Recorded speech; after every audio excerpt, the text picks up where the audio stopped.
All right, it's time to say goodbye, everybody. This is one of them things. Whenever you raise animals, sometimes it's hard to let go.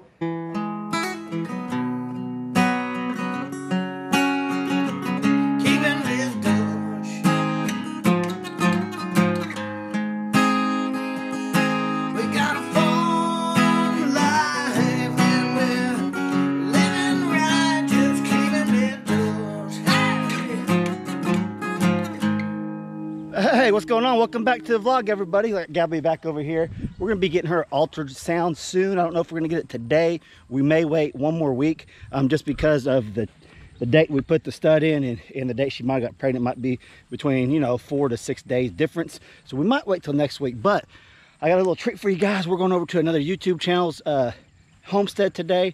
We're making a little swap. We're gonna be swapping a lamb for a little Kiko goat, and we'll explain that more whenever I get over to his house. But I'll show you guys trying to load a little lamb up that I've been I've had this lamb back for him since they were born. So we made this deal a long time ago. Come here, Gabby. So now we're just going through with it, and they're about the size they need to be close to processing. So get in there, Gabby. Gabby, get in there, get in there. You're all right. And it's starting to sprinkle a little bit. Well, it's actually kind of rained quite a bit out here, but it's still got a little down drizzle. So I'm using my GoPro as of right now. And I got my other camera. Hold on. Yeah, so I got my GoPro. If the rain lightens up a little bit, I'll pull my other camera out. It's a little bit better quality and all that stuff. So with that being said, we'll walk over here. We'll try to get this lamb loaded up to take over to Stoney Creek Heritage Farm. I think you guys are really gonna like what he's got going on. They moved to a new homestead here recently, getting it established and everything settled in. So we'll go over there, take a little tour, and hope you guys like the video. If you do, smash the like button, and if you're not subscribed to my channel, just ask you please subscribe. Thank you very much.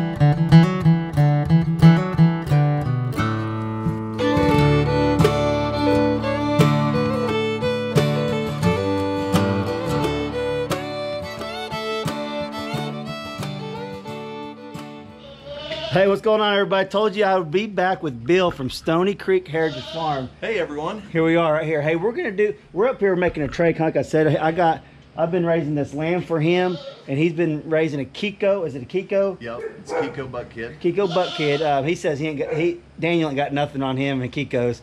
Well, that's true. Daniel, you're going to have to come up here and we'll compare Kiko's. Daniel's probably closer, about the same distance, I'm thinking. Yeah, he's about the same distance. So it's not too far. Yeah, that's not too bad at all. Yep. So what we're going to do first, before we do the swap out, he's got his scale set up. We're going to weigh him here in a little bit, but first we're going to kind of walk around, show everyone what you got, and then tell everyone go subscribe to your channel, because he's doing a lot of cool stuff out here in Oklahoma. And Bill and his son came. His son's hiding out over there.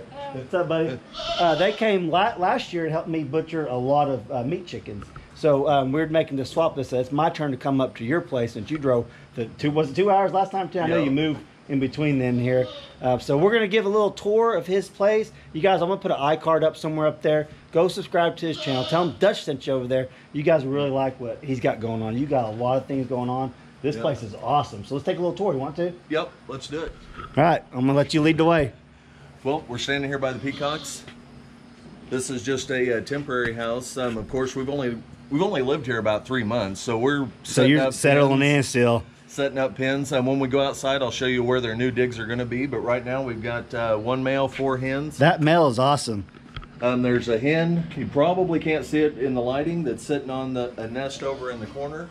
I barely see it down in there. There's another one right here. And there's another one sitting on a nest right here, and this one's eggs should hatch probably within 3 or 4 days. That's awesome. We're hoping. So you'll be making videos on that too. Oh, absolutely. It's funny that as soon as I got out of the car, I'm like, hey, you got peacocks? He's like, yeah. So I've been wanting to hatch these things out. He gave me a nice fertile egg they just laid. So we'll be putting that in the incubator sometime. I'll show you the other poultry we've got in here. What's his name? Did you name him? I always call him Lamb Chop. But, Lamb Chop? Yeah, but he always calls him Cheeseburger. Oh, there's Cheeseburger. Oh, that's funny. Oh, what do you got here? Some ducks and. These ducks we actually hatched out, and a few turkeys over there. We're getting ready to build a new pen for these guys. So, do you leave them in that growing out and then put them out on the ground? Yes, we've got so many snakes out here they wouldn't be safe on the ground at all. We've gotten here in the shop. We've gotten rid of 6 rat snakes out of here. Oh my gosh! So it's just safer for them up on the ground, but they're probably getting big enough we can put them on the ground. So we're going to be building a house for them shortly. Now, did you put them cages? Or were they here already? We brought those. You brought those with you. Yep. There's all your Kikos. We'll talk about them in a minute. That's pretty cool. Yeah. You got a lot of stuff going on, Bill. Yep, these guys are, these are actually all Dolings. These were born this spring. Oh, okay. And of course, we sell Kikos. We sell both well, we sell registered and commercial, and they're, we've got some purebreds in here, and then also a bunch of 100% New Zealands. Now, when we get off camera, me and Bill are going to talk about buying this stuff. I want to buy a little. You call them flocks? We call it herds. We call it sheep flocks. Right. So I'm thinking about getting in a little herd of Kikos, and he sells them. So we're going to talk about that later off camera. But if you guys have any questions about Kikos, you need to go over to his channel, subscribe. He answers a lot of stuff. Leave some comments for him, and he will be able to tell you. I know Kikos are very popular now. They probably always have been, but I think Daniel kind of when his channel started growing, everyone started knowing about Kikos. Right. Well, now they're going to know you have Kikos too. That's awesome. So they need. You might be getting bombarded with people because I know they're kind of hard to find over in my area. So that's 2 hours away. So I mean, kind of got to search for them. Now we know you got them. Well, I guess since we got you on camera, how much for the meat market? Like if you take, you taking to and sell? I guess. What I do, there's a meat place actually down by Daniel, Chickasha Meat Company. And you just sell them to them? Right. You load them up. You go down there. Unload them, they'll put them all across the scales. They'll sort by size so you get the same size. But if you have, I try to get mine about 50, 55 pounds. Yeah, that's what we do with our lambs. If there's a few small ones, you know, they'll keep them out. But all the ones that are about the same size, they'll put them across a big scale and then weigh in bulk. And then whatever the market prices are. Okay. This spring I was getting $3 a pound. I just took another batch down I don't know, 2 weeks ago, it was $2.25 a pound. It kind of goes up and down. It does. The thing with lambs, and I don't know if it's the goats too, but lambs, like during Easter and stuff, the holidays, the prices go up because everyone's wanting to slaughter, butcher the lambs for Easter and other holiday events. Is that the same thing with goats? It is, absolutely. In fact, Easter's one of the big ones that we would know, but then Cinco de Mayo. Yeah, oh, yeah. A lot of that. Coming up next month, prices should go up again. You have the Muslim holiday Eid coming up. So I need to buy today. He's saying the prices are about to go up. Yep. So definitely knowing the ethnic calendar is key when raising sheep or goats. Before whenever they have their kids and lambs and stuff. Right. That way you try to have them, like you said, for the holidays. So you want them to have the kids and lambs. So whenever you want them to be butcher weight when those seasons come around, right? Right. Yep. That you get the most money for your animals that way. Now, did you set this little thing up, or did you set all this up? Yep, we used to raise thousands of pheasants, and this is from our pheasant era. Oh, okay. I like how you got the fan set up too to keep them cool. It's so hot and humid in Oklahoma. Oh, it's crazy right now. But these are the last of our chickens. This is just what we call our mutt flock, and we're going to be working on setting up chicken tractors. Oh yeah. So we've got a huge backyard, and I want to just use the chicken tractors to move them around. These guys are Icelandics. They're fairly new to America. Icelandics. How are we fitting here? Look how little this thing is. I've had to lose weight. Yeah, I know you have to slim up to get in here. And of course, these are just temporary digs. Again, we only lived out here for 3 months, so it's. But you know what? It's a good setup. There ain't nothing getting in here. They're not getting out either. So what kind are these again? These are called Icelandics. Icelandics. They kind of remind me of the bantams I used to raise. Is it a heritage breed? It's considered a land race breed. They did come from Iceland. We've got what's called the Hustonoffer. Yeah. Hopefully I'm pronouncing that right. Someone will let you know if you're not. Right. How do you say it? How do you say it? Husatofter. Can you say that? Husatofter. That's pretty close. That's pretty close. I'm not even going to attempt it. It's got a bunch of dots and apostrophes above the letters. Now, do they just lay a certain? Do they lay like a certain color egg? Are they brown? Or are they speckled? What are they? These guys just lay a smaller white egg. Smaller white egg. And the turkeys. Let's talk a little bit about these turkeys. You know, I got that. Have you seen that big white turkey I got from Kevin? I did. He's not near there. It's probably about the size of that one by now over there. And he's starting to go through molt, so he looks kind of rough right now. These are bourbon reds. They originate in Kentucky, but they are considered a heritage breed. They were entered into the APA, or the American Poultry Association, about 1906. Oh wow! They got one egg on the ground over there. We won't bother them too much. They're doing their job. So you kind of just let them all your birds and ducks and stuff, kind of just let them hatch their own. That's the easy way right there. It's awesome. We do. In the years past, we've always incubated. Yeah. But this year, I knew that we were going to be moving, and believe it or not, I sold my incubator to be forced not to incubate. Yes, or you would be. I would be. I had a friend that incubated a lot of eggs for us. In fact, the ducks came from a friend of ours and some of the others, but I've been letting the moms hatch them now. That's cool. What you got going on here, Bill? This is going to be the turkey and the peacock house. This is big. We bought the portable building. It's a 10 by 20. We're going to divide the runs in half. So this will be a peacock run. Yep. That'll be the turkey run. I see. For peacocks, now you're going to see other YouTube channels. They're going to have those jokers shoved in together. They're going to be with chickens. You're going to see all sorts of crazy stuff. Rule of thumb is an adult peacock needs 100 square feet per bird. Oh, wow. That's a lot. It is. So I've got this is 10 wide, 50 long. So just on the outside, we've got 500 square feet, and I've got five adult birds. That's what you need. And that's not counting the building. So to do it correctly, you need square footage. Turkeys only require 40 square feet per bird, but I like uniforms. So. Yeah, no, it's nice, man. You're doing a good job. And we'll do the top. I've already got the wire laying over there. Wow, you've been busy. So many projects. I know, you're like me. He's like me, get a lot of projects, but he probably finishes his project. I start one and I don't finish it and I start another one. But yeah, this is great, man. This is gonna be awesome when you get all done, isn't it? It will be. Then I can finally take a break. This is actually still just a temporary thing. Again, just moving over here. We had to have a place to put them. Oh, you want to go to freezer camp? Is that why you're running over here? Huh? Now, this is Turbo. Hey, Turbo. We bought his mom pregnant last fall, so he was born here, and he's going to be one of our junior breeding bucks this year. That's cool. Now, is this a registered one? Yeah, this is 100% New Zealand. Awesome. There's a big old jerk face, isn't it? Yeah. Yeah, well, in fact, this guy, for anyone that's in the Kiko world, his sire is an exclusively blues son, so he's got some pretty good breeding. Oh, wow. On the dam side, it's got Cherokee Fiddler, so he should get huge. Wow, that's awesome. This blue buck actually came from us all the way from Virginia. Oh. You ever get rammed by these guys? This time of year, we watch them. They're starting to get frisky. Yeah. But for the most part, they're pretty friendly. This is old George. Oh, George. What's up, George? So you got 3 breeders? 3 breeders.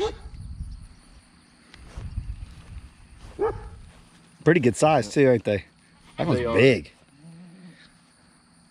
And that one's still a young one. He's only a year and a half, so he's still got a couple. Yeah, he's big too. Yep. And this one he's only about 6 months old, so that one's about, I don't know, 2.5, 3 years old. So he's almost a full size. He's a little over 200 pounds. Boy, you can smell them too, them bucks. It's starting to be that season. Yeah. But of course, is that hot? That's hot. Oh, Joe from Premier One. You need to contact Joe from Premier One. He'll get you some of this net, and look at that. That's awesome. I need to, as much as I've got from him already. Yeah, heck yeah. Yeah, that fencing is easy to move and set up. I love it, man.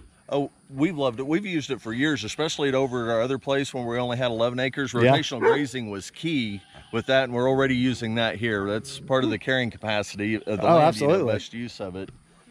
He's got a whole herd of them. Look at him. coming out. They probably smell Gabby on me. They probably like, what's that Gabby smell? I'm about to take Gabby to get her ultrasound. We think she's pregnant. Oh, wow. Yeah, so we'll probably take her next week. All right, let's take a look at these goats before this battery dies.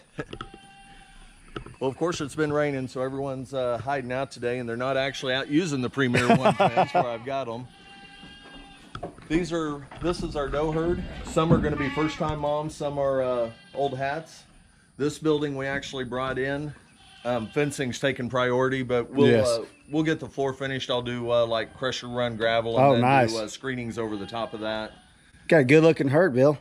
And then the goal is to actually, one of the reasons, this is actually 12 feet, perfect from this existing fence. Yeah. I'm going to put 2 gates on either side, so if I need to work the herd, I can bring them in here. And I also will take the roof from here over to this. Oh, that'd be perfect, yeah. Because as Kikos, you don't need to have enclosed premier space for them. You just need a place to get out of the weather, and this will be perfect for kidding once I get it all built up. Yeah, that will be good. That's what's crazy. Here they all go. We scared them off. Look at them. What's crazy, the kind of difference between sheep and goats I've noticed over the years is my sheep, they will sit out in the rain, the snow, and just sit there and look, just look retarded. But you, like you said, your goats, they want to get out of the water, out of the rain. That's a big difference. It's pretty funny. Everyone's like, you need better shelter for your animals. Like, they don't even use the shelters I got.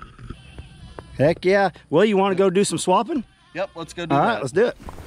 All right, if I can get this lighting set up in here, what we're gonna do now is gonna swap out his Kiko goat for my lamb I brought him, and then I would use my GoPro's about dead, so I had to pull out the main camera here. The lighting is just hard to get right on here, so we'll film as much as I can on here, and then we'll go from there. So then we'll let Bill talk before we get off here.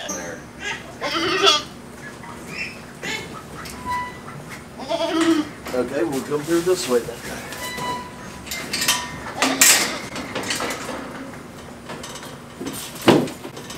All right, I'm gonna guess he weighs 55 pounds.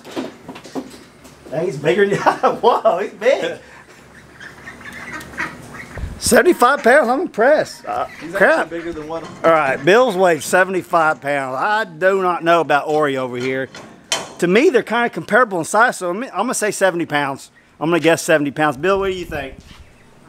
You know, they are comparable, and his size shocked me. So yeah, probably 70 pounds. We'll get him out of the cage and we'll get her. All right.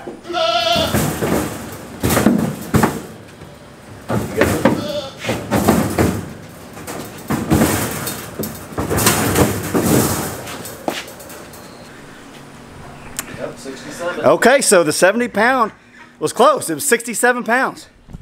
What do you think? I think this is going to be a fair trade. That's about as close as it gets, when you're just kind of guesstimating. It really is. See, I like goats better. They've got handlebars. Yes, you can handle. You can let Oreo out after we and pull the goat fruit if there's any left.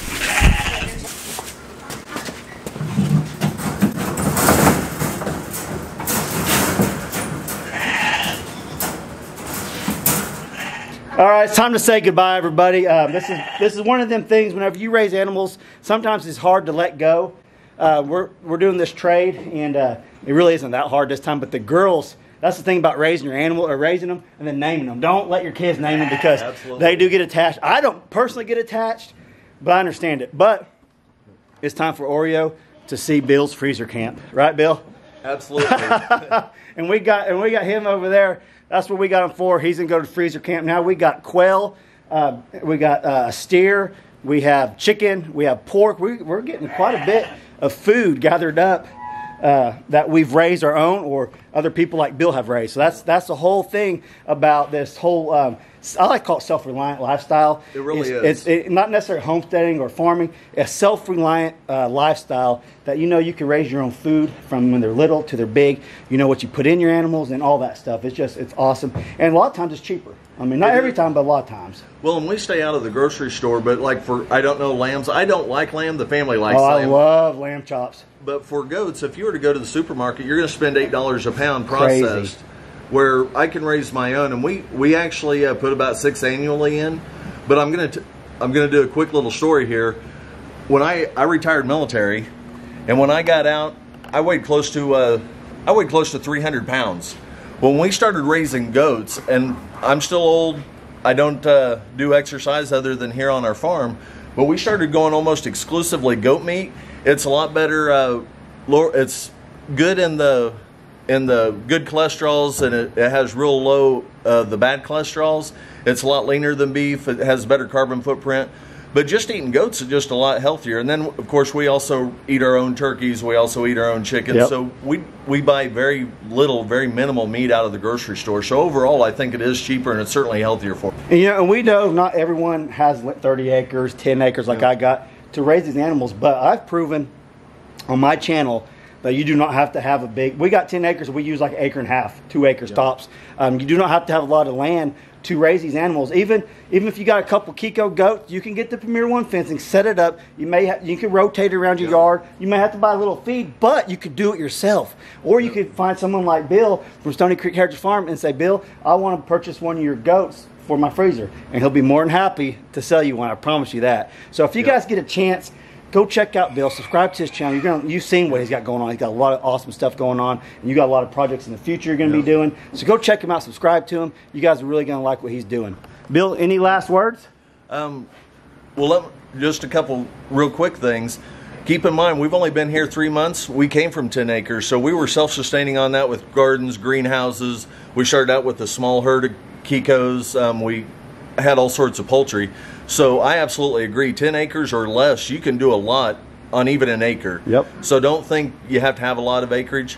We're going more into the commercial side of Kiko, so we felt like we needed a bigger place. You want to get a lot more. Yes, you want to get a lot more. I don't work. This is my job. I don't work outside of the home, so this is what we do. So other than our own self-sufficiency, we're doing goats. Yeah. So that's our main gig, but don't think that you need that size. Exactly. You can have a small herd. You know, 2 or 3 female goats. We call them does. You have ewes on the sheep. Yep. You can probably find a neighbor that has a buck that you could breed your own for that spring. You wouldn't even have to have a buck. That's what I used to do. Just borrow a ram. That's the thing too. Now Bill's getting into the commercial side for people that may live in an apartment. Or live in the urban, that they don't want to necessarily do this, but they want the fresh meat, the healthy meat, like you said. Yeah. That's like the lamb. It's so much. It's got a lot of health benefits, just like the goat meat does. I mean, you're not going to go wrong with, in my opinion, with either one of them. So if you, like he said, if you find a local neighbor or someone who has them, sells them, that's the way to do it right there. Yep, absolutely. Well, the only other thing I could think of, you know, if you want to look at another small acreage farmer, you know, certainly feel free to come out, check out Stoney Creek Heritage Farm. I'm sure Dutch will leave a link down in the description below. We're doing a lot of stuff here. 3 months, I've got tons of fence building. You saw earlier we're doing different poultry shelters out here. We've got plans for a fall garden still. We've got an area for that set up. We're hoping to set up a greenhouse again in the springtime. So we've got a lot of stuff going on. If you want to see building from scratch, basically, be sure to come check us out. All right, guys, if you like this video, don't forget to smash that like button. If you're not subscribed to my channel, please subscribe. Then go subscribe to Bill. Thanks for watching. We'll catch you on the next video. See y'all.